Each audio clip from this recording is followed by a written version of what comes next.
শুভেচ্ছা আমন্ত্রণ। খেলাধুলা নিয়ে ইন্ডিপেন্ডেন্ট টেলিভিশনের নিয়মিত আয়োজন যত খেলায়, সাথে আছে ফরিদা বক্তিয়ারা। শুরুতেই জানাবো শিরোনাম। শ্রীলঙ্কা বাংলাদেশ প্রথম ওয়ানডে কাল। কলম্বোর উইকেটে আইসিসির নতুন নিয়মের চ্যালেঞ্জ, ম্যাচ জয়ের প্রত্যয় অধিনায়ক মিরাজের।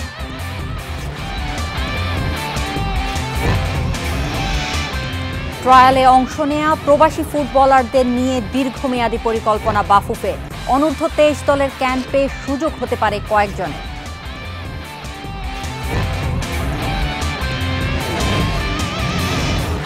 এএফসি এশিয়ান কাপ বাছাইয়ে বাংলাদেশের সামনে শক্তিশালী মিয়ানমার। কাল জিতলে সুযোগ বাড়বে মূল পর্বে খেলার।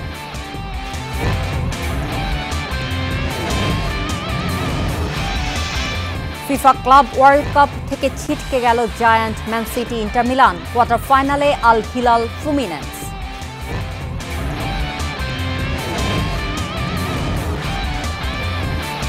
এবার বিস্তারিত। 3 ম্যাচ সিরিজের প্রথম ওয়ানডে কাল মুখোমুখি হবে শ্রীলঙ্কা ও বাংলাদেশ। কলম্বোর আর প্রেমাদাসা স্টেডিয়ামে ম্যাচ শুরু বিকেল 3টায়। আনুষ্ঠানিকভাবে ওডিআই অধিনায়ক হওয়ার চ্যালেঞ্জ থাকলেও দলীয় সাফল্যে প্রথম ম্যাচ জয়ে আশাবাদী মেহেদী হাসান মিরাজ। লঙ্কানদের বিপক্ষে প্রিয় ফরম্যাটের লড়াই। কলম্বোর বিখ্যাত ইন্ডিপেন্ডেন্ট স্কোয়ারে ট্রফি উন্মোচনে আসালাঙ্কা মেহেদী মিরাজ।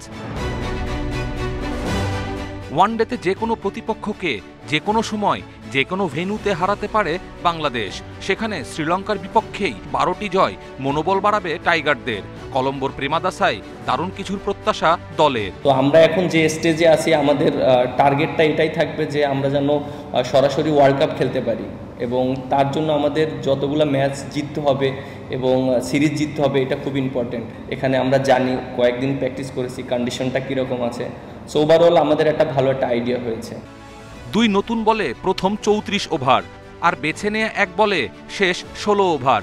আইসিসির নতুন নিয়মে খেলার চ্যালেঞ্জ দলের। দলীয় সাফল্যে চোখ 2 অধিনায়কের। বাংলাদেশ কঠিন প্রতিপক্ষ। গেল সিরিজে ওরা আমাদের হারিয়েছে। আমরা প্রথম ম্যাচ জিততে চাই, সেই লক্ষ্যে সব পরিকল্পনা সেরে রেখেছি। আশা করছি প্রেমাদাসার উইকেট ভালো হবে। ওপেনিংয়ে তানজিদের সঙ্গে ইমন অথবা নাইম। শান্ত, হৃদয়, জাকেররা একাদশে নিশ্চিত। লিটনের সুযোগ হলে কোন পজিশনে খেলানো হবে তা ভাবতে হবে ম্যানেজমেন্টকে। 2টা ইম্পর্টেন্ট পজিশনের জায়গা কিন্তু চলে গিয়েছে এবং তারা রিটায়ার্ড নিয়ে নিয়েছে, মুশফিক ভাই এবং মাহমুদুল্লাহ রিয়াদ ভাই। অ্যাজ এ ক্যাপ্টেন হিসাবে আমার কাছে মনে হয় যে ওই 2টা জায়গার একটা জায়গায় আমি ব্যাটিং করতে পারি, আর একটা জায়গায় হয়তো লিটন দাসকে খেলাতে পারি। তাসকিন ফেরায় মুস্তাফিজের সঙ্গে তার পেস জুটি জমবে আবার।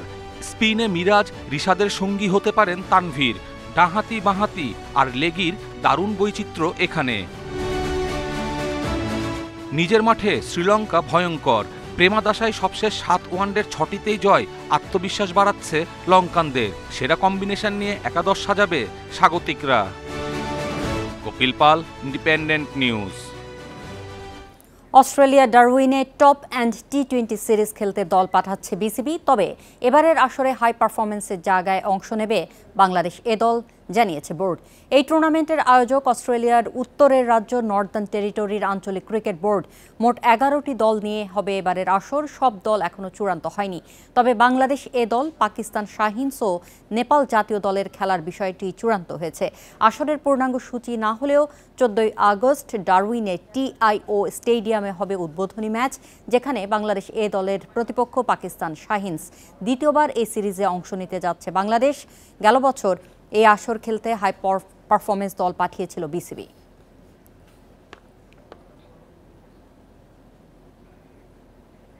নতুন গ্লোবাল স্টারের নাম সহসা জানাচ্ছে না। ট্রায়াল দেয়া প্রবাসী ফুটবলারদের নিয়ে তাড়াহুড়ো করে কোনো সিদ্ধান্ত নিতে চায় না বাফুফে। দীর্ঘমেয়াদী পরিকল্পনায় এগোনোর লক্ষ্য, দক্ষতার বিচারে প্রয়োজনীয় দলে ট্রায়ালে অংশ নেওয়া ফুটবলারদের ডাকা হবে। যোগ্যতা অনুযায়ী সুযোগ পাবেন সবাই, জানিয়েছেন বাফুফের টেকনিক্যাল ডিরেক্টর। প্রবাসী ফুটবলারদের ট্রায়াল নিয়ে উন্মাদনা সবাই দেখেছেন। 14 দেশ থেকে আসা 49 ফুটবলার 3 দিন মাতিয়ে রেখেছিলেন জাতীয় স্টেডিয়াম। ট্রায়ালে পর্যবেক্ষকদের নজর কেড়েছেন কারা তা জানায়নি বাফুফে। সোমবার ডাকা হয়েছিল আনুষ্ঠানিক সংবাদ সম্মেলন। ফেডারেশনের পক্ষ থেকে টেকনিক্যাল ডিরেক্টর সাইফুল বারী টিটু প্রতিক্রিয়া জানিয়েছেন। এটা তো প্রশ্ন আসবে, আমরা জানি যে কতজনকে আপনারা দেখলেন, বাট আমি বললাম যে এটা একটু লঙ্গার প্রসেস, যে আমরা এখনও ভিডিও এবং ভয়েস স্কাউট এটার উপর ডিপেন্ড করছি, এটার থেকে আমরা কি পাই। কারণ আমরা চাই যে কারোর প্রতি যেন ইনজাস্টিস না হয়। আমরা এটা একটা প্রসেসে যাব এবং আপনারা যখন দেখবেন যে একটা অমুক ক্যাম্পের আগে অমুক প্লেয়ার চলে আসছে এখান থেকে, তখন আপনারা বুঝবেন চলে আসছে। বিশেষ এই ট্রায়ালের পর তাড়াহুড়া করতে চায় না বাফুফে, বাদ দিচ্ছেন না কাউকে। দীর্ঘমেয়াদী পরিকল্পনার অংশ হিসেবে পর্যবেক্ষণে থাকবেন সবাই। এখনই ওদের নিয়ে কোনো ডিসিশন আমাদের আসার কোনো প্রয়োজন নেই। It's a long term process for some players. যাদের বয়স বেশি হয়ে গেছে ওদের জন্য হয়তো অত সময় কম। যারা এখানে 17 বছর 18 বছর আছে, they will improve, no doubt. Trial থেকে জাতীয় দলে খেলার যোগ্য ফুটবলার পায়নি বাফুফে। কোয়ালিটির বিচারে বয়সভিত্তিক দলগুলোর ক্যাম্পে ডাকার কথা জানানো হয়েছে। আমি বিদেশি হাইপ আছে এই জন্যই আমরা নিয়ে নিলাম তা না, ওই কোয়ালিটিটা আমাদের ওইভাবে স্ক্রুটিনি করে তারপরে নেওয়া উচিত। ভিডিওটা দেখে আমরা পর্যালোচনা করে এখান থেকে অবশ্যই 23-র যদি এলিজিবিলিটি থাকে অবশ্যই আমরা চেষ্টা করব। দেশের টানে নিজের টাকা খরচ করে ট্রায়াল দিতে এসেছিলেন ফুটবলাররা। সনদপত্র ও উপহার সামগ্রী পেলেও লাল সবুজের হয়ে খেলার সুযোগ পাবেন কিনা তা জানতে অপেক্ষা করতে হবে। Piyas Saha, independent news, Dhaka. AFC Asian cup বাছাইয়ের গুরুত্বপূর্ণ ম্যাচে কাল মিয়ানমারের বিপক্ষে লড়াইয়ে নামবে বাংলাদেশ নারী দল। ইয়াঙ্গুনের থুইন্না স্টেডিয়ামে ম্যাচ শুরু হবে বাংলাদেশ সময় বিকেল 3:30টায়। আফিদা তহুরাদের দল নিয়ে ইতিবাচক প্রত্যাশা টিম ম্যানেজমেন্টের।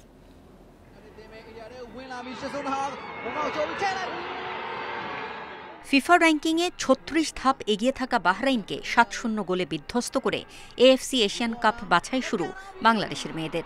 ইতিহাস গড়া জয়ে চূড়ায় উঠেছে আত্মবিশ্বাস। মিয়ানমারের বিপক্ষে কৌশলের সঙ্গে মনোবল যোগ করে কাঙ্ক্ষিত লক্ষ্যে পৌঁছাতে চায় লাল সবুজ। আমরা খুব ভালো ট্রেনিং করতেছি, আমাদের কোচে যেভাবে মাঠে ইনফরমেশন দিতেছে আমরা সেটাই করার চেষ্টা করতেছি। আমরা সবাই রেডি হয়ে নামবো, ইনশাল্লাহ আমরা চেষ্টা করব যে ম্যাচটা যেন উইন করতে পারি। সামর্থ্য পরিসংখ্যানে ঢের এগিয়ে মিয়ানমার। র্যাঙ্কিংয়ে 55 নম্বরে থাকা দলটি বাংলাদেশ থেকে এগিয়ে 73 ধাপ। কোচ বাটলারের শিষ্যদের বড় শক্তি ভয়হীন আক্রমণাত্মক কৌশল। পুরনো ম্যাচ ফলাফলের বিশ্লেষণ ভুলে সামনের নতুন ম্যাচটি নিজেদের করতে চায় আফিদা, তহুরা, ঋতুপর্ণারা। আমাদের মেয়েরা সবাই সুস্থ আছেন এবং আমাদের বড় ধরনের কোনো ইনজুরির সমস্যা নেই। ম্যাচের প্ল্যান নিয়ে আমরা কাজ করার চেষ্টা করেছি। আমরা ওদের এগেনস্টে কীভাবে খেলবো, কোচ যেভাবে চেয়েছে মেয়েরা ওইভাবে করার চেষ্টা করেছে এবং ভালো করেছে আলহামদুলিল্লাহ। এবং আমরা আশা করছি মেয়েরা আমাদের হতাশ করবে না ইনশাআল্লাহ। 2026-এ অস্ট্রেলিয়ায় অনুষ্ঠেয় এশিয়ান কাপে খেলার সুযোগ পেতে গ্রুপ সেরা হওয়ার বিকল্প নেই বাংলাদেশ এবং মিয়ানমারের। দাপুটে জয়ে বাছাই শুরু করেছে দুদল। এই ম্যাচের ফলাফলের উপর নির্ভর করছে লাল সবুজের মেয়েদের স্বপ্ন পূরণের অনেকটা। ঘরের মাঠ আর দর্শকের বাড়তি সুবিধা পাবে শক্তিশালী মিয়ানমার। অ্যাওয়ে কন্ডিশনে জয় ভিন্ন অন্য কিছুই ভাবছে না Bangladesh. Farida Bakhtiara, independent news. FIFA club বিশ্বকাপে একই দিনে দুই বড় অঘটন। সৌদি ক্লাব আল হিলালের কাছে হেরেছে ইংলিশ জায়ান্ট ম্যানচেস্টার সিটি। অন্যদিকে ব্রাজিলিয়ান ক্লাব ফ্লুমিনেন্সের কাছে ইতালির শীর্ষ ক্লাব ইন্টার মিলানের হার। নেইমারকে দলে নিয়ে ফুটবল বিশ্বে আলোচনায় আসে সৌদি ক্লাব আল হিলাল, কিন্তু ইতিহাস গড়া হলো তার বিদায়ের পর। ক্লাব বিশ্বকাপের নকআউটে ম্যানচেস্টার সিটির মতো পরাশক্তিকে হারিয়ে বিশাল চমক।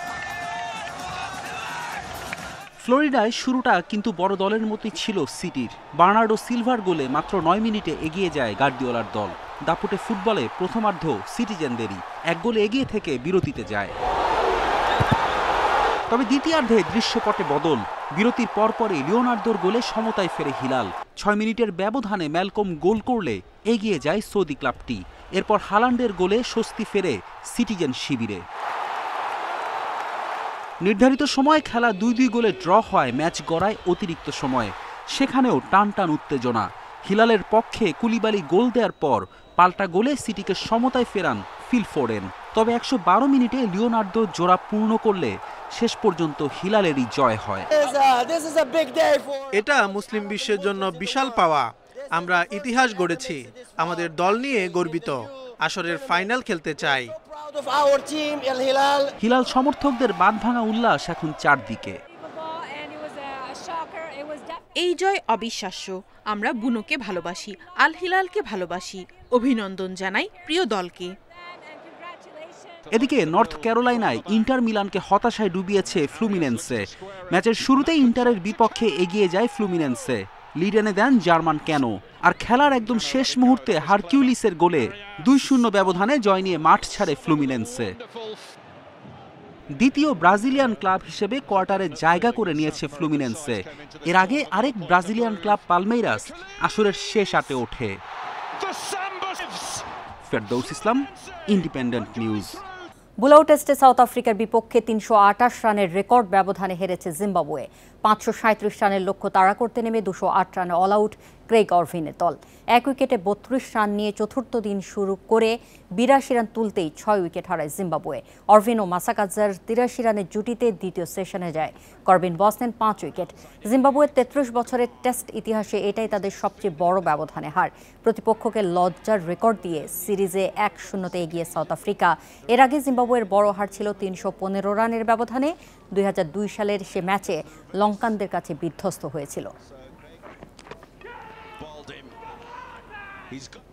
টেকনিক্যাল ডিরেক্টর সাইফুল বারী টিটুর সঙ্গে আরেক দফা মেয়াদ বাড়ালো বাফুফে। 6 মাসের চুক্তির মেয়াদ শেষ হবে চলতি বছরের 31শে ডিসেম্বর। কয়েকদিন আগে এই পদে আলোচনায় আসেন জাতীয় দলের সাবেক কোচ লুডভিগ ডি ক্রুইফ। টিটুর চুক্তি নবায়নে আপাতত সে গুঞ্জন থেমেছে।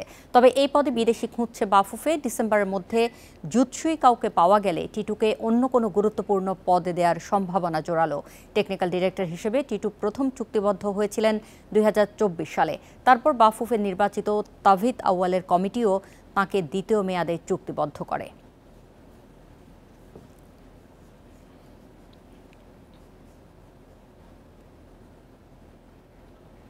ফিফা ক্লাব বিশ্বকাপে শেষ 16র বিগ ম্যাচে মুখোমুখি হবে রিয়াল মাদ্রিদ ও ইউভেন্টাস। ফ্লোরিডার হার্ড রক স্টেডিয়ামে খেলা শুরু রাত 1টায়। চ্যাম্পিয়ন্স লিগে বহুবার দেখা হয়েছে দু দলের। 2018-র ফাইনালে রিয়ালের কাছে 4-1 গোলে হারের পর ওই বছরই শেষবার দেখা। সেখানেও 3-0 গোলের জয় রিয়ালের। চ্যাম্পিয়ন্স লিগের বাইরে এবারই প্রথম। ইনজুরির কারণে এমবাপেকে একাদশে দেখা যাবে না। তবে ভিনি, বেলিংহাম, গার্সিয়াদের নিয়ে নতুন দিনের শুরু কোচ আলানসোর। অন্যদিকে ফরওয়ার্ড কেনানকে ফিরে পাওয়ায় শক্তি বেড়েছে ইউভেন্টাসের। তারকা বিচারে পিছিয়ে ইতালিয়ান জায়ান্টরা। তবে কে না জানে মাঠের হিসাব সব সময়ই ভিন্ন হয়। আরও যেহেতু ইউভদের জন্য এটা প্রতিশোধ মিশন, তবে রেকর্ড বিচারে রিয়ালি ফেভারিট। ম্যাচ ভেন্যু আরো ভালোভাবে তৈরি করলে ভালো হতো। তার উপর প্রচন্ড গরম সমস্যা তৈরি করছে, কিন্তু সেসব ভেবে কোনো লাভ নেই। জয় দিয়ে কোয়ার্টার ফাইনালে ওঠাই লক্ষ্য।